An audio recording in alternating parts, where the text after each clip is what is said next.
আসসালামু আলাইকুম ফ্রেন্ডস, আমি বানাতে যাচ্ছি ছোট চিংড়ি দিয়ে আলু দিয়ে একটা দারুণ মজাদার রেসিপি।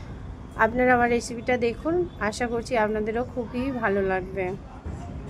তো রেসিপিটা বানানোর জন্য আমাকে এখানে 200 গ্রাম ছোট চিংড়ি নিতে হয়েছে। এরপর আমি একটা কড়াই গরম করে ওতে কিছুটা মাস্টার অয়েল দিয়েছি। তারপর চিংড়িগুলো পরিষ্কার করে ধুয়ে রাখা চিংড়িগুলো আমি ওই অয়েলের মধ্যে দিয়ে দিলাম, দিয়ে হালকা করে আমি ভেজে তারপর পুরো চিংড়িটাকে আমি উঠিয়ে নেবো একটা প্লেটের মধ্যে। এরপর আমি ওই অয়েলের মধ্যে কিছুটা পেঁয়াজ অ্যাড করব। পেঁয়াজটা আমি হালকা পিঙ্ক করে নেব। এরপর পেঁয়াজের মধ্যে আমি কিছুটা আলু কেটে রাখা পেঁয়াজের মধ্যে দিয়ে দেবো।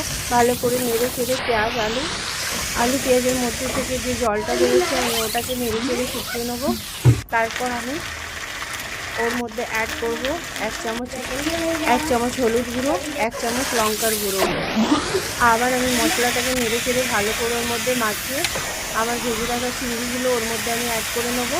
চিংড়ি অ্যাড করার পর 1 চামচ আমি জিরের গুঁড়ো অ্যাড করব, সেটা গ্রিন মটর অ্যাড করব, আর কিছুটা টমেটো কুচি অ্যাড করব।